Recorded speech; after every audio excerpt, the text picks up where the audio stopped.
Rob Shadow with Bubba Meyer. Happy New Year. What an exciting buzzer-beating victory. Congratulations. Well, yeah, thank you. We've been on the other end of those over the course of time, but we'll definitely take that one for sure.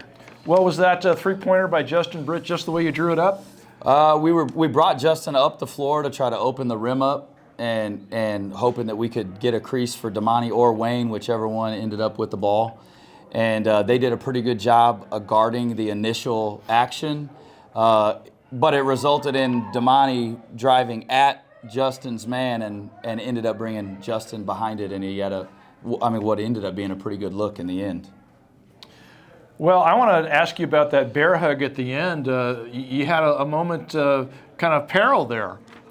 Yeah, I was running for my life. I've had a few of those from E-Man in the past, so I knew what was coming, but that was Emmanuel Awuzie who played here for us, and he's now getting his PhD in Arizona at the University of Arizona, and so it was great. He comes back every year and leaves his mark on the game for sure when he's here.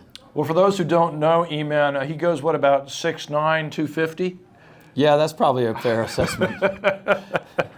Well, I'd also like to point out the play of Wayne Wiggins. He's been in a real bad shooting slump, but I thought he made a couple clutch three-pointers, made a couple clutch steals, and really played an all-around good floor game, especially with his penetration. Wayne had a really good game. And he hasn't been shooting the ball as well as he's capable for sure, but we've have total confidence in his shooting the ball. I think he hasn't had as much, and he's passed up good looks, putting the ball on the floor and trying to drive. And we've been talking to him. Coach Lewis been talking to him a lot about still the right play for you is to look for those catch and shoots, because you're gonna start knocking them down. But if you don't take them, then you don't ever start building that confidence back.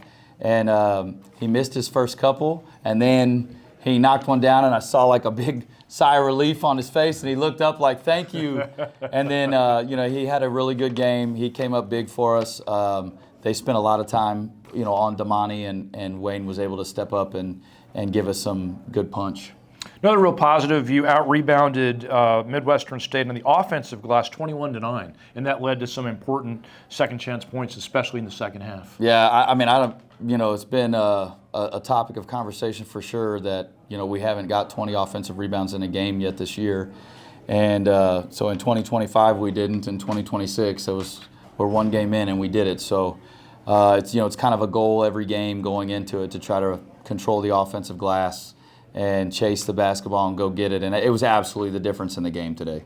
Well, I don't want to be Debbie Downer here, but in just 2 days, you're facing one of the top teams in the country, Lubbock Christian. What lies ahead to get ready for them?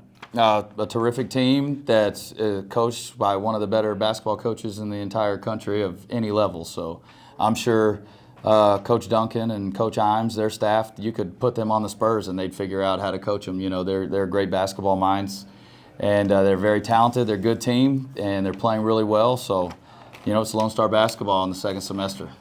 Bubba Meyer, thanks for your time. Congratulations on a great win to start 2026. Thank you.